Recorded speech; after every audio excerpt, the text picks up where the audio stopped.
This season is sort of Roundabout at its best, in the sense that we have something old and something new. But in all seriousness, we're doing the great classics. We're doing the somewhat more obscure classics. We're doing a huge classic musical. We're doing young work by established playwrights. We're doing young work by new playwrights. That's why Roundabout is the theatrical home for so many artists and the theatrical home for 40,000 subscribers.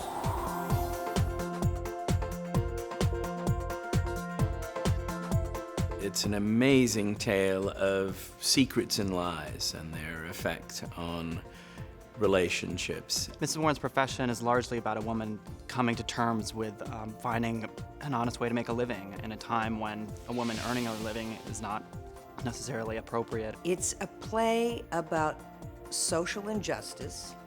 It's a comedy. It's very moving. It's a brilliant play in so many ways, and I'm really looking forward to undiscovering how many, because he's such an incredible writer. It's a little masterpiece, this play. I think we're going to get a great production of Mrs. Warren's Profession, and I think it's going to be a play that people are going to find really surprising.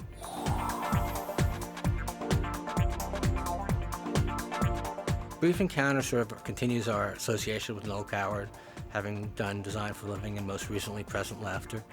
And it's a really cool production done by this brilliant director, young director, Emma Rice. It is about a love affair, that wanting, that yearning, and that need to have this in my life. And it's a multimedia production using both the film script, the play script, and using actual music and film. And it's going to be absolutely stunning in Studio 54 as the actors walk in and out of the film. It's fun, it's quirky, there's music in it. It's, you know, it's really going to be a neat production.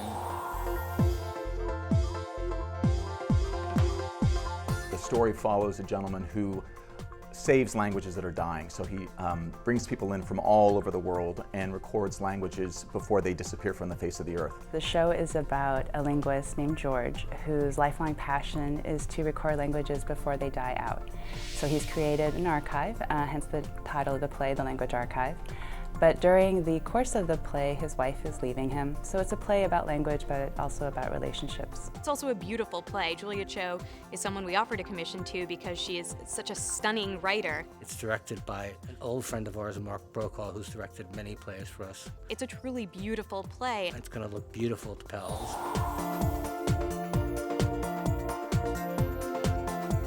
We've never done Oscar Wilde, so doing The Importance of Being Earnest is actually a debut for us.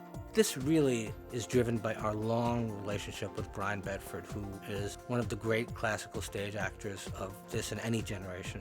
It's a funny, funny play about mistaken identities and about verbal gymnastics, and it's one of the great plays of the English literature. I guarantee our audience is going to have the time of their lives seeing The Importance of Being Earnest and just continue their love of Brian Bedford.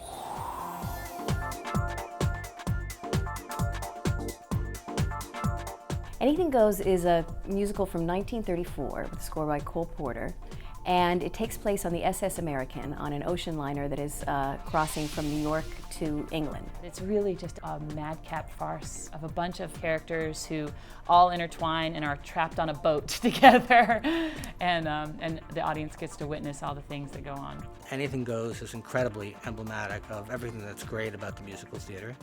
It's all aboard the SS American next spring at the beautiful Stephen Sondheim Theater. The kind of fun this show has is something people always go to the theater to get. It's a big, old-fashioned musical comedy. The show is such a great show to begin with. There's always lots to discover. To have a real family, old-time, wonderful musical back in theater, I think it's going to be really surprising.